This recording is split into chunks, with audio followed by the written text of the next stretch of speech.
sa isang liblib na baryo sa kapatagan ng Nueva Ecija, kung saan ang malalawak na palayan ay tila gintong dagat tuwing anihan, namuhay si Ruperto, isang mahirap na magsasaka na kinilala sa kanilang lugar hindi lamang dahil sa kanyang sipag, kundi dahil din sa kanyang kakaibang hilig, ang sabong. Sa araw, si Ruperto ay isang payak na magsasaka. Gigising siya bago pa sumikat ang araw, tangan ang kanyang lumang araro at kalabaw at tatahakin ang maputik na daan patungo sa kanyang maliit na bukirin. Ang lupaing kanyang sinasaka ay hindi niya pag-aari. Ito'y inuupahan lamang niya mula sa isang mayamang hasyendero. Sa bawat ani, halos kalahati ang napupunta sa may-ari at ang natitira ay sapat lamang para sa kanyang pamilya, minsan kulang pa. May asawa si Ruperto na si Aling Celia, isang mapagmahal ngunit palaging nag-aalala. Mayroon din silang dalawang anak na sina Nilo at Berto, kapwa batang lalaki na madalas tumulong sa bukid kapag walang pasok sa paaralan. Kahit salat sa yaman, puno ng pagmamahal ang kanilang tahanan, isang kubong yari sa kawayan at nipa na matatagpuan sa gilid ng palayan. Ngunit sa kabila ng kanyang pagiging masipag na magsasaka, may isang bisyo si Ruperto na hindi niya maiwan, ang sabong. Tuwing linggo, matapos ang isang linggong pagtatrabaho, pumupunta siya sa sabungan ng baryo. Doon tila nawawala ang bigat ng kanyang mga problema. Ang sigawan ng mga tao, ang tila sayaw ng mga manok sa gitna ng arena at ang pagkakataong manalo, ito ang nagbibigay sa kanya ng kakaibang saya. May alaga si Ruperto na isang pulang tandang na kanyang ipinagmamalaki. Pinangalanan niya itong Kidlat. Hindi man ito kasing laki o kasing tikas na mga manok ng mayayamang sabungero, kakaiba naman ang tibay at tapang nito. Maraming laban na rin ang napanalunan ni Kidlat at sa bawat panalo, may kaunting pera si Ruperto na naiuwi sa kanyang pamilya.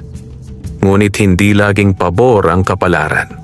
Isang araw ng linggo, nagpasya si Ruperto na ilaban si Kidlat sa isang kilalang malakas na manok ng isang mayamang sabonghero na si Don Severino. Kilala si Don Severino sa buong baryo, hindi lamang dahil sa kanyang kayamanan, kundi dahil sa kanyang mga panabong na tila walang katapat. "Sigurado ka ba, Ruperto?" tanong ni Mang Isko, ang kanyang kaibigan, habang tinitingnan ang malaking tandang ni Don Severino. Mukhang hindi basta-basta ang kalaban. Ngunit matigas ang ulo ni Ruperto. "Kaya ni Kidlat yan. Ilang beses na kaming nanalo. Hindi kami uurong ngayon." Nagsimula ang laban. Sa unang bugso pa lamang, malinaw na malakas ang kalaban. Ang tandang ni Don Severino ay mabilis, matalas ang tuka, at tila bihasa sa bawat galaw. Lumaban si Kidlat ng buong tapang, ngunit hindi nagtagal. Tinamaan ito ng sunod-sunod na saksak. Sa huli, bumagsak si Kidlat sa lupa, sugatan at walang malay. Parang gumuho ang mundo ni Ruperto. Hindi lamang niya natalo ang kanyang pinakamamahal na alagang tandang, kundi natalo rin siya sa pustahan. Ang perang dapat sana'y pambili ng bigas para sa isang linggo ay nawala sa isang iglap. Tahimik siyang umuwi ng araw na yon. Wala siyang masabi kay Aling Celia. Ngunit hindi niya naitago ang lungkot sa kanyang muka. "Nanalo ka ba?" mahinang tanong ng kanyang asawa. Umiling si Ruperto. Napabuntong hininga si Aling Celia, ngunit hindi siya nagalit. "Ayos lang, may bukas pa. Makakabawi rin tayo." Ngunit sa puso ni Ruperto, tila nawalan siya ng pag-asa. Kinabukasan, bumalik siya sa bukid, dala ang mabigat na damdamin. Habang siya ay nag-aararo, napansin niya ang isang bahagi ng kanyang palayan na tila kakaiba.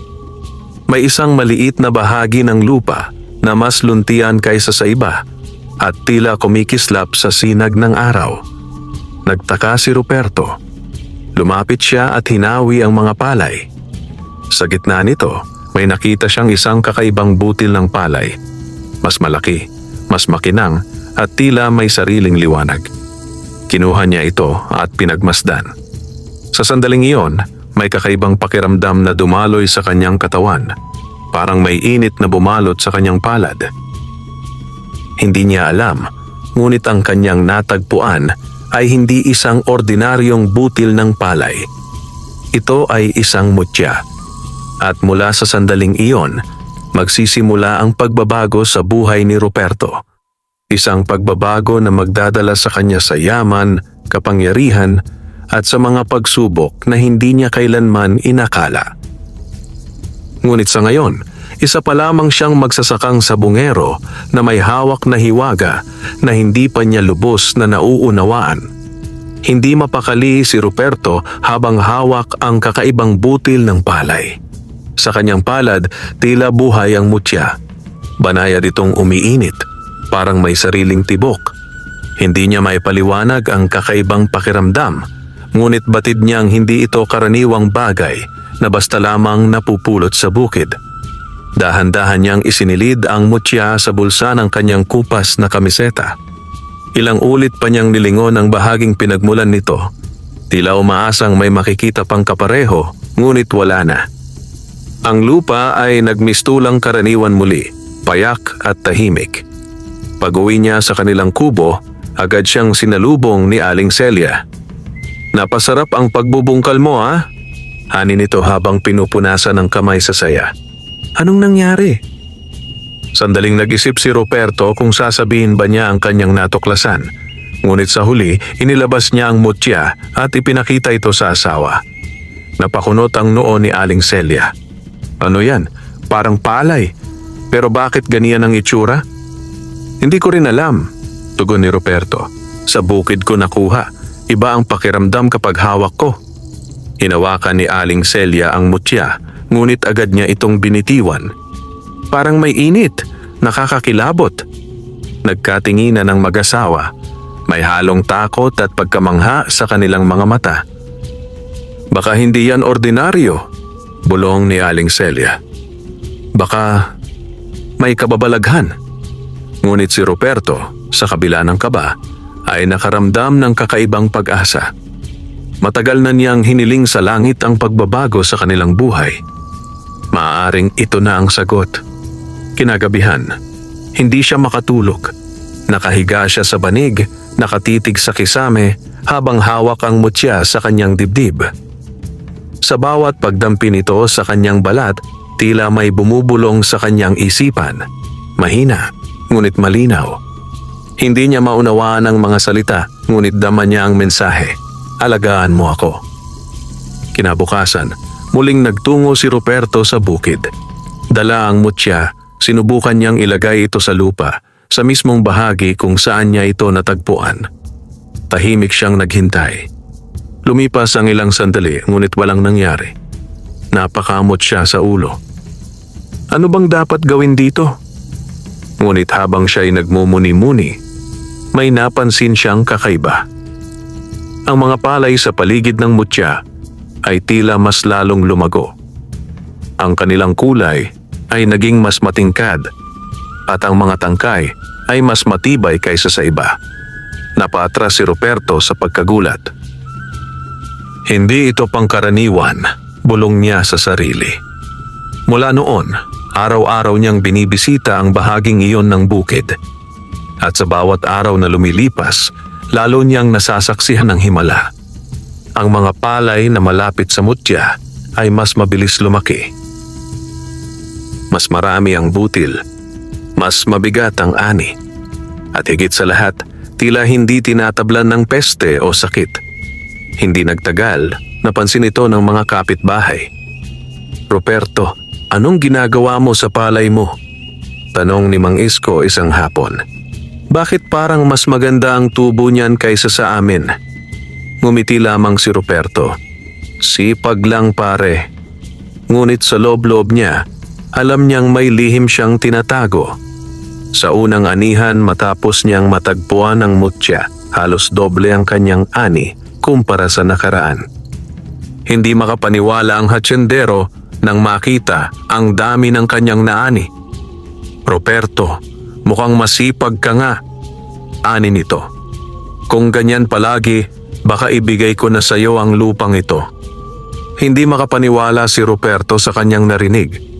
Sa unang pagkakataon, nakaramdam siya ng tunay na pag-asa. Ngunit kasabay ng kanyang pag-angat, may mga matang nagsimulang magmasid. Isa na rito si Don Severino.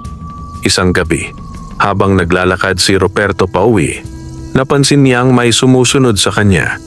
Tahimik ang hakbang, ngunit sapat upang maramdaman niya ang presensya. Bigla siyang huminto at lumingon. Walang tao. Ngunit sa dilim ng gabi, may mga matang tila kumikislap, nagmamasid, naghihintay. Hindi niya alam, ngunit ang mutyang kanyang natagpuan ay hindi lamang nagbibigay ng biyaya. Ito rin ay umaakit ng panganib. At sa kanyang paghawak sa hiwagang iyon, unti-unti niyang binubuksan ang pinto sa isang mundong hindi niya palubos na nauunawaan. Habang patuloy na umuunlad ang ani ni Ruperto, lalong nagiging usap-usapan sa buong baryo ang kanyang bukid. Ang dating payak at halos hindi napapansin na lupa ay ngayon ay kinaiinggitan na ng marami. Ang mga palay niya ay hindi lamang sagana, tila pinagpala. Ngunit sa likod ng kanyang pag-unlad, may mga pusong unti-unting nababalot ng inggit. Isa na rito si Don Severino. Sa kanyang malawak na hasyenda, hindi na siya mapalagay. Sanay siya na siya ang nangunguna sa ani at kinikilala sa baryo bilang pinakamayamang magsasaka at sabongero. Ngunit ngayon, may isang simpleng taong unti-unting sumasapaw sa kanyang pangalan. Hindi maaari ito. Madiin niyang sabi habang pinagmamasdan ang bukid ni Ruperto mula sa malayo. May ginagawa ang taong yan. Kasama niya si Bruno, ang kanyang tauhan, isang tahimik, ngunit tusong lalaki na kilala sa baryo bilang sunod-sunuran sa utos ng amo. Gusto mo bang alamin ko, Don? Tanong ni Bruno, bahagyang nakangiti. Tumango si Don Severino. Alamin mo kung anong sikreto ni Ruperto. Hindi pwedeng sipag lang yan. Kinagabihan, habang mahimbing ang tulog ng pamilya ni Ruperto, dahan-dahang lumapit si Bruno sa kanilang bukid. Tahimik ang kanyang mga hakbang, tila sanay sa ganitong gawain. Tinungo niya ang bahagi ng palayan na kilala sa kakaibang sigla. At doon, nakita niya. Sa gitna ng mga palay, bahagyang nakabaon sa lupa ay ang mutya. Mahina ngunit malinaw ang pagliwanag nito sa dilim. Napangisi si Bruno. Eto pala ang sikreto mo, bulong niya. Dahan-dahan niyang hinukay ang lupa at kinuha ang mutya. Sa sandaling iyon, nakaramdam siya ng kakaibang init sa kanyang kamay, ngunit hindi siya natinag. Mabilis siyang umalis, dala ang mahiwagang bagay. Kinabukasan, nagising si Ruperto na may kakaibang pakiramdam. Parang may kulang. Agad siyang nagtungo sa bukid at doon niya napansin ang pagbabago. Ang mga palay na dati masigla ay tila nanlalanta. Ang lupa ay parang nawalan ng buhay. At higit sa lahat, wala na ang mutya. Napaupo si Ruperto sa lupa, hindi makapaniwala. Hindi pwedeng mawala iyon. Nagmadali siyang umuwi at sinabi ang nangyari kay Aling Celia. May kumuha niyan, ani ng kanyang asawa, halatang kinakabahan. Sinabi ko sa iyo, hindi yan pangkaraniwan. Baka may nagmamatsyag sa atin. Napayuko si Ruperto. Unti-unting bumalik ang bigat ng kanyang problema. Ang ani na inaasahan niya ay muling nanganganib. Ngunit sa kanyang puso may nag-aalab na damdamin, galit at determinasyon. Hindi ako papayag, sabi niya. Hahanapin ko yon. Samantala, sa malaking bahay ni Don Severino, masaya itong pinagmamasdan ng mutya na nasa kanyang kamay. Ito pala ang dahilan, ani niya, habang iniikot ang kumikislap na butil ng palay. Ngayon, sa akin na ang biyaya. Ngunit sa sandaling iyon, may kakaibang nangyari. Biglang uminit ang mutya sa kanyang kamay. Hindi tulad ng init na naramdaman ni Ruperto, kundi isang matinding init na tila nanunog. Napasigaw si Don Severino at nabitawan ang mutya. Ano to? Namilipit siya sa sakit habang ang kanyang palad ay tila napaso. Tahimik ang silid, ngunit may kakaibang presensya na tila umalingaw-ngaw. Isang malamig na hangin ang dumaan. At sa sulok ng silid, may isang aninong dahan-dahang gumalaw. Hindi ito napansin ni Don Severino, ngunit si Bruno na nakatayo sa likuran ay napaurong sa takot. Don, may kakaiba dito. Ngunit bago pa man siya makapagsalita ng buo, biglang nawala ang mutya sa sahig, tila naglaho sa hangin. Nagkatinginan ng dalawa, parehong namumutla. Sa kabilang banda, sa bukid ni Ruperto, may liwanag na muling sumiklab. Sa mismong lugar kung saan nawala ang mutya, unti-unti itong muling lumitaw. Tila bumalik sa tunay nitong pinagmulan. Napahinto si Ruperto sa kanyang paghahanap nang makita niya ang liwanag. Dahan-dahan siyang lumapit. At doon, sa gitna ng kanyang palayan, muling kumikislap ang mutya. Napaluha siya sa tuwa at ginhawa. Ngunit kasabay nito, napagtanto niya ang isang bagay. Ang mutya ay hindi basta-basta nawawala. At hindi ito nagpapasakop sa sino mang may masamang hangarin. Sa araw na iyon, nagsimulang maunawaan ni Ruperto na ang biyayang kanyang hawak ay may sariling kapangyarihan at may sariling kalooban. Ngunit hindi pa tapos ang pagsubok. Dahil ang kasakiman ng tao ay hindi madaling mapipigilan. At sa pagbalik ng mutya, lalo lamang lalalim ang laban na kanyang haharapin. Mula nang muling bumalik ang mutya sa bukid ni Ruperto, lalo niyang pinahalagahan ang hiwagang kanyang natagpuan. Hindi na niya ito basta iniiwan. Araw-araw, bago pa sumikat ang araw at bago pa man siya umuwi sa dapit hapon, sinisigurado niyang ligtas at maayos ang kinalalagyan nito. Unti-unti ring bumalik ang sigla ng kanyang palayan. Ang mga tangkay ay muling tumayo ng matatag. Ang mga butil ay muling kumapal. At ang lupa na tila nalugmok nang mawala ang mutya ay muling nabuhay. Ngunit sa kabila ng pagbabalik ng biyaya, hindi na mapalagay si Ruperto. Ramdam niya na may nagbabantang panganib. Hindi niya malimutan ang nangyaring pagkawala ng mutya at ang katotohanang may taong nagtangkang kunin ito. Hindi na tayo ligtas, sabi niya kay Aling Celia isang gabi habang sila'y nag-uusap sa ilalim ng mahinang liwanag ng lampara. May nakakaalam na sa sikreto natin. Tahimik si Aling Celia, ngunit halata ang pag-aalala sa kanyang muka. Kailangan nating mag-ingat. Hindi lahat ng tao ay matutuwa sa pag-asenso natin. Kinabukasan, habang papunta si Ruperto sa bukid, may nakita siyang isang matandang lalaki na nakatayo sa gilid ng pilapil. Nakasuot ito ng lumang damit, may puting balbas at may hawak na tungkod. Hindi niya ito kilala. Ngunit kakaiba ang presensya ng matanda. Tahimik, ngunit tila may bigat. Magandang umaga po, bati ni Ruperto. Dahan-dahang tumingin ang matanda sa kanya. Malalim ang kanyang mga mata, parang maraming alam na lihim. Ikaw si Ruperto, ani nito. Nagulat si Ruperto. Opo, ako nga po. Tumango ang matanda. At hawak mo ang mutya ng palay. Parang tumigil ang mundo ni Ruperto sa kanyang narinig. Paano niyo po nalaman? Ngumiti ang matanda, ngunit may halong lungkot ang kanyang ngiti. Hindi ka nag-iisa sa mundong ito, hiho. May mga bagay na hindi nakikita ng karaniwang mata, ngunit totoo. Napatingin si Ruperto sa paligid, tila biglang naging mas mabigat ang hangin. Ang mutyang hawak mo, pagpapatuloy ng matanda, ay isang biyaya ng kalikasan. Iyan ay ibinibigay lamang sa mga taong may malinis na puso at tunay na pangangailangan. Napayuko si Ruperto. Hindi ko po inaasahan. Basta ko na lang po itong nakita. Hindi ka basta nakatagpo, sagot ng matanda. Ikaw ay pinili. Natahimik si Ruperto.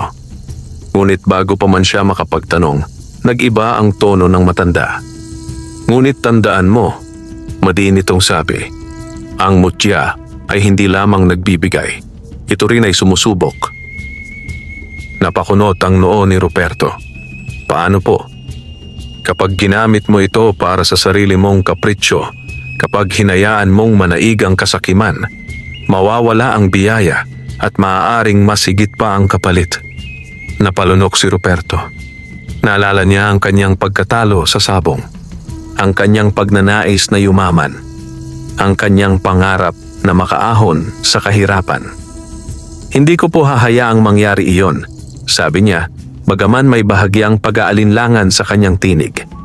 Tinitigan siya ng matanda. Subok lamang ang makapagsasabi niyan. Sandaling natahimik ang paligid. Pagkaraan ng ilang sandali, itinuro ng matanda ang kanyang palayan. Protektahan mo ang mutya. Hindi lang tao ang may interes diyan. May mga nilalang na hindi mo pa nakikita at hindi mo gugustuhing makilala. Nanlamig ang batok ni Ruperto. Mga nilalang? Ngunit hindi na sumagot ang matanda. Sa halip dahan-dahan itong tumalikod at nagsimulang maglakad palayo. Sandali po, tawag ni Ruperto. Sino po kayo? Hindi na ito lumingon. At sa loob lamang ng ilang hakbang, tila naglaho ito sa kanyang paningin. Parang usok na tinangay ng hangin. Napatingin si Ruperto sa lugar kung saan huling nakita ang matanda. Walang bakas. Tanging ang mahinang ihip ng hangin sa palayan ang kanyang naririnig. Napatayo siya ng tuwid, hawak ang kanyang dibdib. Hindi na ito simpleng biyaya. Ito ay isang responsibilidad. At marahil, isang panganib. Sa gabing iyon, hindi na muling nagbanggit si Ruperto tungkol sa sabong. Tahimik siyang nakaupo sa harap ng kanilang kubo, pinagmamasdan ang kanyang bukid sa ilalim ng liwanag ng buwan. Sa kanyang kamay, hawak niya ang mutya. At sa kanyang puso, nagsimula ang isang bagong laban. Hindi laban sa kahirapan, kundi laban sa sarili niyang pagnanasa. Ngunit sa dilim ng gabi, may mga matang muling nagmamasid. Hindi na tao, at mas mapanganib. Lumipas ang mga araw na tila may mabigat na aninong nakasunod kay Ruperto. Hindi na siya panatag kahit sa sarili niyang bukid, sa bawat galaw ng hangin sa palayan, sa bawat kaluskos ng dahon. Pakiramdam niya ay may nagmamasid, tahimik ngunit mapanganib. Hindi niya makalimutan ang sinabi ng matandang misteryoso. May mga nilalang na hindi mo pa nakikita. At tila unti-unting nagiging totoo ang babalang iyon. Isang gabi habang mahimbing ang tulog ng kanyang pamilya, nagising si Ruperto sa isang kakaibang tunog. Hindi ito hangin, hindi rin hayop. Ito ay parang mahinang bulong. Dahan-dahan siyang bumangon at lumabas ng kubo. Hawak niya ang lamparang may mahinang apoy. Ang paligid ay nalulunod sa dilim, tanging ang kanyang ilaw ang nagbibigay ng kaunting liwanag. Mula sa malayo, sa kanyang palayan, may nakita siyang kakaibang liwanag. Hindi tulad ng mutya. Ito ay malamlam at gumagalaw, tila may sariling buhay. Napakunot ang noo ni Ruperto. Hindi siya nagdalawang isip. Dahan-dahan siyang naglakad papunta sa bukid. Habang papalapit siya, lalong lumilinaw ang kanyang nakikita. May mga aninong gumagalaw sa gitna ng kanyang palayan. Hindi tao. Hindi hayop. Ang kanilang anyo ay payat at mahahaba, parang binubuo ng usok at anino. Ang kanilang mga mata ay kumikislap sa dilim, malamig at mapanuri. Napahinto si Ruperto. Nanlalamig ang kanyang mga kamay, ngunit pinilit niyang manatiling matatag. Ano kayo? Mahina niyang tanong. Sa kanyang pagtataka, tila narinig siya ng mga nilalang. Sabay-sabay silang tumingin sa kanya. At sa isang iglap, naglaho ang mga ito. Tahimik. Parang walang nangyari. Ngunit nang lumapit si Ruperto sa lugar kung saan niya sila nakita, napansin niya ang isang bagay. Ang mga palay sa bahaging iyon ay tila natuyot. Parang sinipsip ang kanilang buhay. Napalunok siya. Hindi ito basta panaginip. Kinabukasan, sinabi niya kay Aling Celia ang kanyang nakita. Hindi na ito biro, Ruperto. Sabi ng kanyang asawa, halatang natatakot. Baka kailangan na nating humingi ng tulong. Kanino? Tanong niya. Natahimik si Aling Celia. At sa sandaling iyon, naalala ni Ruperto ang matandang lalaki. Siya, bulong niya. Siya ang makakatulong. Ngunit hindi niya alam kung paano niya ito mahahanap. Sa buong araw, pilit niyang hinanap ang matanda sa paligid ng baryo, sa bukid at kahit sa malapit na kagubatan. Ngunit wala siyang bakas na natagpuan. Habang siya'y pauwi na, pagod at dismayado, napansin niyang tila may sumusunod sa kanya. Mabilis siyang lumingon at doon niya nakita isang anino. Ngunit hindi ito tulad ng mga nakita niya sa palayan. Ang anyo nito ay mas malinaw, parang tao, ngunit may kakaibang hugis. Mahaba ang mga braso at ang ulo nito ay bahagyang nakatagilid, tila pinagmamasdan siya. Hindi siya makagalaw. Unti-unting lumapit ang nilalang. Sa bawat hakbang nito, parang lumalamig ang paligid. Hanggang sa marinig niya ang tinig nito. Mahina, ngunit malinaw. Ang mutya, ibigay mo sa amin. Napapikit si Ruperto sa takot, ngunit pinilit niyang tumayo ng matatag. Hindi. Mariin niyang sagot kahit nanginginig ang kanyang tinig. Hindi ko ibibigay. Biglang nag-iba ang anyo ng nilalang. Ang mga mata nito ay naging mas maliwanag, tila nagliliyab sa galit. Hindi mo pag-aari ang kapangyarihang iyan, bulong nito. Sa sandaling iyon, biglang uminit ang bulsa ni Ruperto, naroon ang mutya. At sa isang iglap, may liwanag na sumabog mula rito. Napaatras ang nilalang, tila nasaktan. Isang malakas na hangin ang umihip at ang anino ay naglaho sa dilim. Naiwang nakatayo si Ruperto, hinihingal, hawak ang kanyang dibdib. Unti-unti niyang inilabas ang mutya. Ito ay nagliliwanag, mas maliwanag kaysa dati. At sa kauna-unahang pagkakataon, naramdaman niya ang tunay nitong kapangyarihan. Hindi lamang ito nagbibigay ng ani, ito ay nagpoprotekta. Ngunit kasabay ng kapangyarihang iyon, malinaw na ngayon kay Ruperto. May mga nilalang na gustong agawin ito at hindi sila titigil hanggat hindi nila ito nakukuha.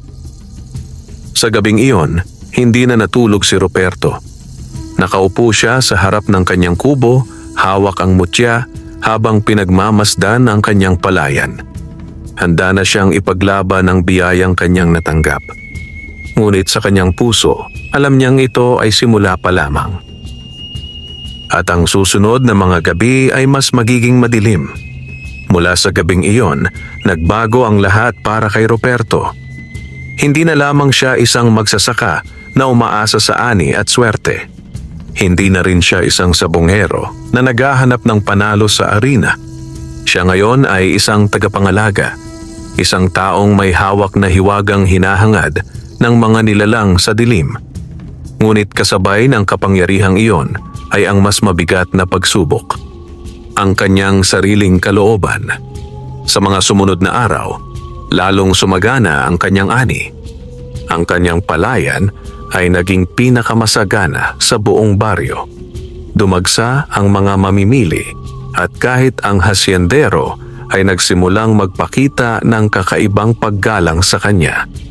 Hindi nagtagal, dumami ang perang pumapasok sa kanilang tahanan. Napabili sila ng mas maayos na gamit. Nakapag-ipon. Nakapagpagawa pa ng maliit na bahagi ng kanilang kubo. Unti-unting nagbago ang kanilang pamumuhay. Ngunit kasabay nito, may unti-unting nagbabago sa puso ni Ruperto. Isang araw, habang siya ay nagbibilang ng kanyang kinita, napaisip siya.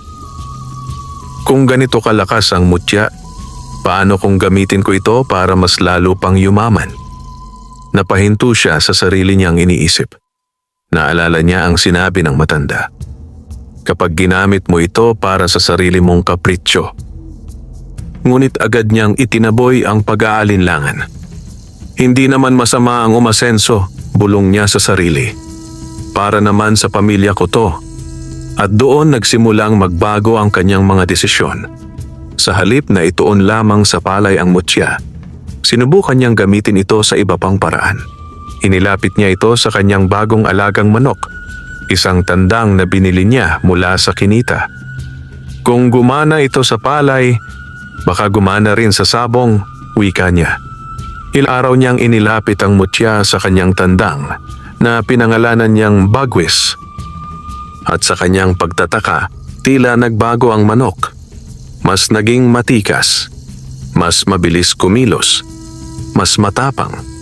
Sa unang laban nito sa sabungan, nagwagi si Bagwis. Sa ikalawang laban, nanalo muli. At sa ikatlo, halos walang kalaban-laban ang katunggali. Unti-unting bumalik ang dating sigla ni Ruperto sa sabong. Ngunit ngayon, mas matindi. Mas malaki ang pustahan. Mas malaki ang panalo. Mas lumalaki ang kanyang kita. Ngunit hindi na niya napapansin. Mas lumalayo siya sa dating sarili. Ruperto, parang sobra na yan, ani ni Aling Celia isang gabi. Hindi ka na halos natutulog. Lagi ka na lang nasa sabungan. Para to sa atin, sagot niya, bahagyang naiinis. Gusto mo bang bumalik tayo sa dati? Natahimik si Aling Celia. Hindi na siya nakasagot. Ngunit sa kanyang mga mata, makikita ang lungkot. Samantala, sa bukid, may unti-unting nagbabago. Ang bahagi ng palayan na malapit sa mutya ay nananatiling masagana. Ngunit ang ibang bahagi, unti-unting nanlalanta. Parang may balanse na nasisira. Hindi ito agad napansin ni Ruperto. Abala siya sa sabong. Abala siya sa pera. Abala siya sa kanyang bagong kapalaran. Ngunit isang gabi, habang siya'y pauwi mula sa sabungan, muling nagpakita ang aninong nilalang. Mas malinaw na ngayon ang anyo nito at mas malapit. Unti-unti mo nang nauunawaan, bulong nito. Napahinto si Ruperto. Anong gusto mo? Matigas niyang tanong. Ang mutya ay hindi para sa kasakiman, sagot ng nilalang. Ngunit ikaw na mismo ang sumisira sa sarili mong biyaya.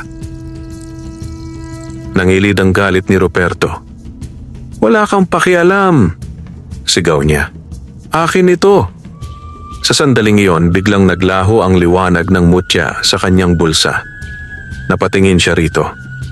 Ito ay malamlam, tahimik. Parang nawawalan ng lakas. Nanlamig ang kanyang katawan. Naalala niya ang babala. At sa unang pagkakataon, kinabahan siya. Hindi pwedeng mangyari to. Ngunit sa dilim ng gabi, narinig niya ang mahinang tawa ng nilalang. Isang tawang malamig. Isang tawang alam ang kahihinatnan.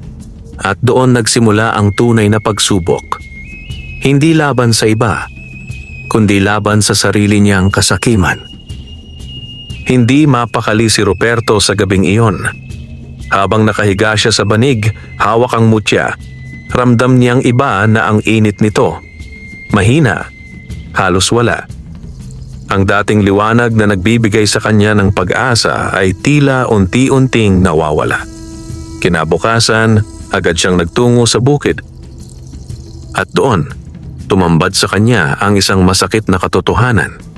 Ang kanyang palayan, na dati luntian at masigla, ay tila unti-unting nalalanta.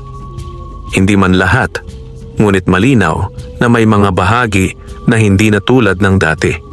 Ang mga tangkay ay nakayuko, ang mga butil ay manipis, at ang lupa ay tila tuyo kahit may sapat na tubig. Napahawak si Ruperto sa kanyang ulo. Hindi. Bakit ganito? Lumuhod siya sa lupa at hinawakan ang mga palay. Wala na ang dating sigla. Parang may nawalang lakas. Parang may kinuha sa kanila. At sa kanyang bulsa, tahimik ang mutya. Malamlam. Walang sigla. Naalala niya ang lahat. Ang sabong. Ang paggamit niya sa mutya para sa sariling kapritsyo. Ang babala ng matanda. At ang sinabi ng nilalang sa dilim. Unti-unting bumigat ang kanyang dibdib. Ako ang may kasalanan. Sa unang pagkakataon, malinaw sa kanya ang katotohanan. Hindi ang mga nilalang ang sumisira sa kanyang biyaya. Siya mismo. Nang hapong iyon, hindi siya nagtungo sa sabungan. Sa halip, umuwi siya ng maaga at tahimik na naupo sa harap ng kanilang kubo. Lumapit si Aling Celia. Napansin mo na rin? Mahina nitong tanong. Tumango si Ruperto. Kasalanan ko ito, sabi niya, puno ng pagsisisi. Ginamit ko ang mutya para sa sarili ko. Hindi ko naisip ang kapalit. Umupo si Aling Celia sa tabi niya. Hindi pa huli ang lahat, ani nito. Kung nagkamali ka, pwede mo pang itama. Napatingin si Ruperto sa mutya sa kanyang kamay. Pero paano? Walang sagot si Aling Celia. Ngunit sa sandaling iyon, may isang pamilyar na tinig ang muling narinig ni Ruperto. Sa pagbabalik sa pinagmulan, bigla siyang napalingon. Sa gilid ng kanilang bakuran, nakatayo ang matandang lalaki. Parang wala itong pagbabago. Tahimik, matatag, at puno ng hiwaga. Kayong muli. Bulong ni Ruperto, tumayo agad. Lumapit ang matanda, nakatingin sa mutya. Unti-unti mo nang naunawaan, sabi nito. Napayuko si Ruperto. Nagkamali po ako. Lahat ay nagkakamali, sagot ng matanda.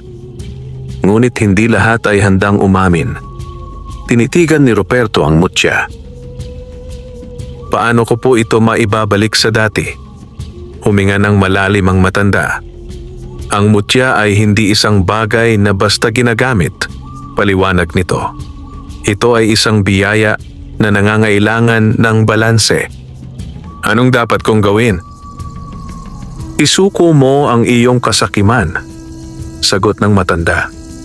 Ibalik mo ang mutya sa tunay nitong layunin, ang pagtulong, hindi ang pag-angkin. Natahimik si Ruperto. Kung patuloy mong gagamitin ito para sa sarili mong kapritsyo, tuluyan itong mawawala. Napapikit si Ruperto. Sa kanyang isipan, bumalik ang lahat. Ang kahirapan, ang kanyang pamilya, ang kanyang mga pangarap. Unti-unti niyang naunawaan, hindi ang mutya ang nagpayaman sa kanya. Ito ay isang pagkakataon. At siya ang sumira rito. Pagdilat niya, buo na ang kanyang pasya. Titigil na ako sa sabong, sabi niya, matatag ang tinig. Ibabalik ko ang mutya sa bukid at gagamitin ko ito para sa tama. Ngumiti ang matanda. Sa unang pagkakataon, isang ngiting may pag-asa. Kung gayon, may pag-asa pa ang iyong biyaya. Pagkaraan ng ilang sandali, muli itong naglaho, tulad ng dati. Ngunit ngayon, hindi na natakot si Ruperto. Sa halip, nakaramdam siya ng lakas. Kinabukasan, maaga siyang nagtungo sa bukid. Dahan-dahan niyang ibinaon ang mutya sa gitna ng kanyang palayan. At sa unang pagkakataon matapos ang maraming araw, naramdaman niya ang init nito, mahina, ngunit buhay. Napangiti si Ruperto. Simula ulit, bulong niya. Ngunit sa kanyang likuran, may isang pares ng matang muling nagmamasid. Hindi na ang nilalang sa dilim, kundi isang tao. At ang kanyang ngiti ay puno ng masamang balak. Muling nagbalik ang katahimikan sa buhay ni Ruperto matapos ang kanyang desisyong talikuran ng sabong. Araw-araw, buong puso niyang inaalagaan ang kanyang palayan. na para bang ito ang kanyang tanging kayamanan. At unti-unti, tila nakinig ang kalikasan. Ang mutya na muli niyang ibinaon sa gitna ng bukid ay nagsimulang magliwanag, mahina sa una ngunit unti-unting lumalakas. Kasabay nito, ang kanyang mga palay ay muling sumigla. Ang lupa ay bumalik sa dating lakas at ang ani ay nagsimulang gumanda muli. Ngunit hindi na tulad ng dati. Hindi na ito kasing bilis, hindi na kasing sagana. At iyon ay tinanggap ni Ruperto. Mas mabuti na ito, sabi niya kay Aling Celia habang pinagmamasdan ang bukid. Basta sapat sa atin. Ngumiti si Aling Celia, bakas ang pagmamalaki sa kanyang muka. Mas payapa ka na ngayon. Tumango si Ruperto. Sa unang pagkakataon matapos ang matagal na panahon, naramdaman niyang buo siya. Ngunit ang katahimikang iyon ay hindi magtatagal. Isang gabi, habang tahimik ang baryo, may isang taong palihim na lumapit sa bukid ni Ruperto. Si Don Severino.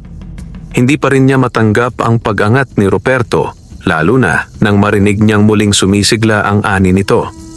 Sa kanyang isipan, hindi sapat na minsan niyang nasilip ang lihim. Kailangan niya itong angkinin. Kung hindi ko ito makuha noon, ngayon, kukunin ko na. Bulong niya sa sarili. Kasama niya si Bruno, na halatang may kaba sa kanyang mga mata. Don, baka hindi po maganda to, sabi nito.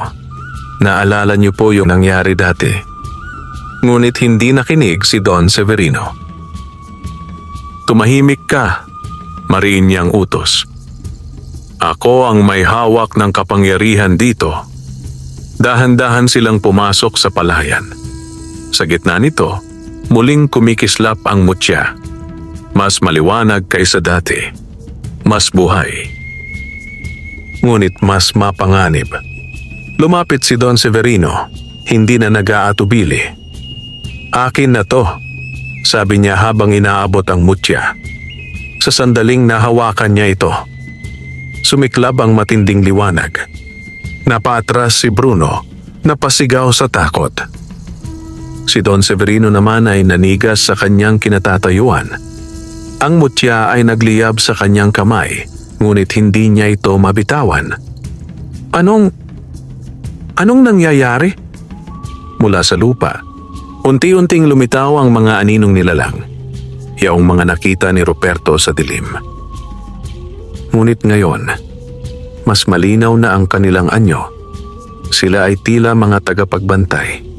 Mga nilalang na nagtatanggol sa mutya. Sino ang may kasakiman? Sabay-sabay nilang bulong. Nanginginig si Don Severino. Ako? Hindi.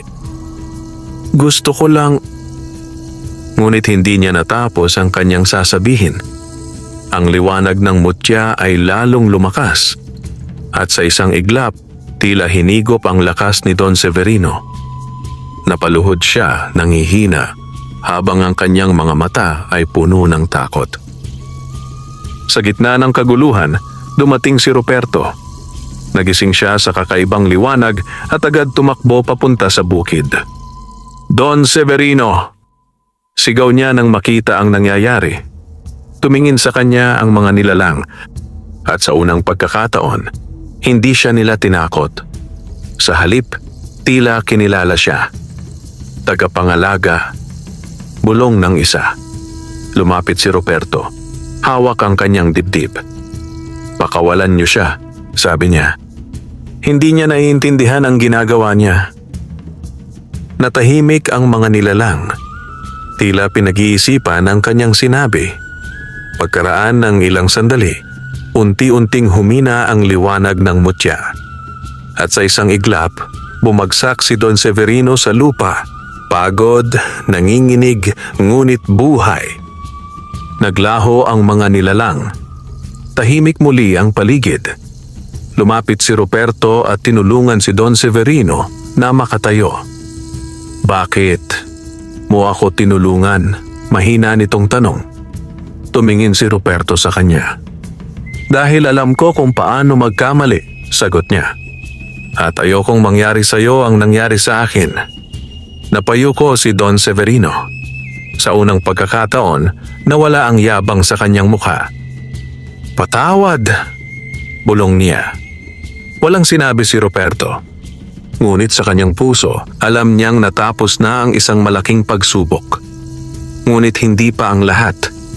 Dahil ang tunay na gantimpala ng mutya ay hindi yaman, kundi ang pagbabago ng puso.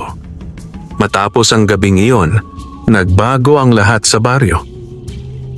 Ang dating mapagmataas na si Don Severino ay tila naging ibang tao. Hindi na siya ang lalaking puno ng yabang at kasakiman.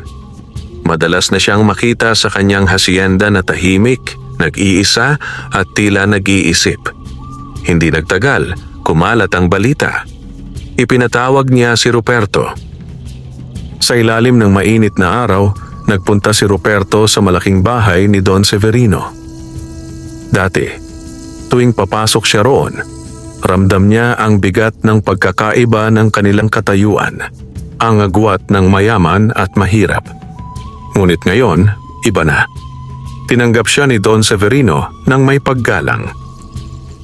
"Ruperto," bungad nito, "maraming salamat sa ginawa mo." Hindi agad sumagot si Ruperto. "Ako ang dapat magpasalamat," pagpapatuloy ni Don Severino. "Kung hindi dahil sa iyo, baka wala na ako ngayon." Tahimik si Ruperto. Ngunit sa kanyang puso, daman niyang totoo ang sinasabi ng dating mapagmataas na lalaki. "May gusto akong ibigay sa iyo," sabi ni Don Severino. Napatingin si Ruperto. "Ibabalik ko sa iyo ang lupang sinasaka mo." Anunsyo nito. "Hindi na ito paupahan, sayo na ito." Parang tumigil ang oras. Hindi makapaniwala si Ruperto. "Akin na po?" Mahina niyang tanong. Tumango si Don Severino. "At hindi lang iyon," dagdag pa nito. "Tutulungan kita para mapalago pa ang bukid mo, ngunit sa tamang paraan." Napangiti si Ruperto, ngunit may kakaibang kababaang loob sa kanyang mga mata. "Salamat po, pero hindi ko po kailangan ng sobra," sagot niya. "Sapat na po sa akin ang lupa at ang pagkakataong magtrabaho ng marangal." Lalong humanga si Don Severino. "Iyan ang tunay na yaman," sabi nito. Mula noon, nagbago ang takbo ng buhay ni Ruperto. Hindi na siya bumalik sa sabong. Hindi na siya nasilaw sa mabilis na kita. Sa halip, buong puso niyang inalagaan ang kanyang bukid at ang mutya. Hindi na niya ito itinuring na isang kasangkapan para yumaman. Ito ay naging isang gabay, isang paalala, isang biyaya na kailangang ingatan. Sa paglipas ng panahon, ang kanyang ani ay nanatiling sapat. Hindi sobra, hindi kulang. Ngunit ang kanyang buhay ay naging mas payapa, mas masaya, mas buo. Ang kanyang mga anak ay nakapag-aral.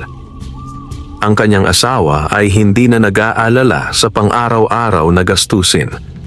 At siya, naging isang halimbawa sa baryo.